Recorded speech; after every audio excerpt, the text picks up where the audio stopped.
आज शनिवारी दुपारी मुलुंड अग्निशमन केंद्राजवळील परिसरात सुरू असलेल्या मेट्रो मार्गाच्या बांधकामादरम्यान पियर क्रमांक 596 जवळ पेरापेटचा एक भाग खाली पडून तेथून जात असलेल्या रिक्षावर आदळला। या घटनेत एका व्यक्तीचा जागीच मृत्यू झाला असून 3 ते 4 जण गंभीर जखमी झाल्याची माहिती समोर आली आहे।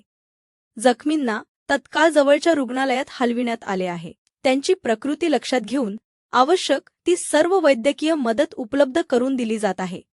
मेट्रो प्रकल्पाची टीम घटनास्थळी उपस्थित असून मुंबई महापालिका प्रशासन, मुंबई अग्निशमन दल, मुंबई ट्रॅफिक पोलीस व आपत्ती व्यवस्थापन यंत्रणांच्या समन्वयाने मदतकार्य युद्धपातळीवर सुरू आहे। या घटनेची दखल मुख्यमंत्री देवेंद्र फडणवीस यांनी घेतली असून मृतांच्या नातेवाईकांना 5 लाखांची मदत जाहीर केली आहे।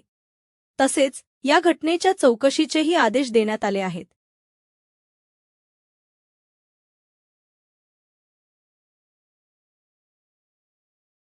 मुलुंडमध्ये झालेला अपघात हा अत्यंत दुर्दैवी आहे। त्या ठिकाणी जे काम चाललेलं होतं त्याच्यामध्ये स्लॅब पडला, त्याच्यामध्ये दुर्दैवी मृत्यू देखील झालेला आहे। त्यांच्या परिवारासोबत आमच्या प्रार्थना आहेत। जे जखमी आहेत त्यांना ऍडमिट करण्यात आलेलं आहे।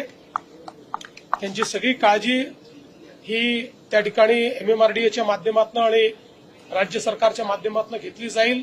हा जो संपूर्ण प्रकार त्या ठिकाणी झालेला आहे यामध्ये जी काळजी घेणं आवश्यक होतं ती घेतली आहे की नाही याची चौकशी केली जाईल। अर्थातच ती घेतली असती तर कदाचित अशी परिस्थिती आली नसती।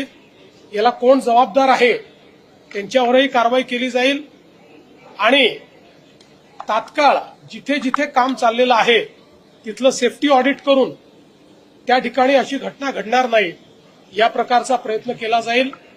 मृतकांच्या परिवाराला शासनाच्या वतीनं मदत केली जाईल।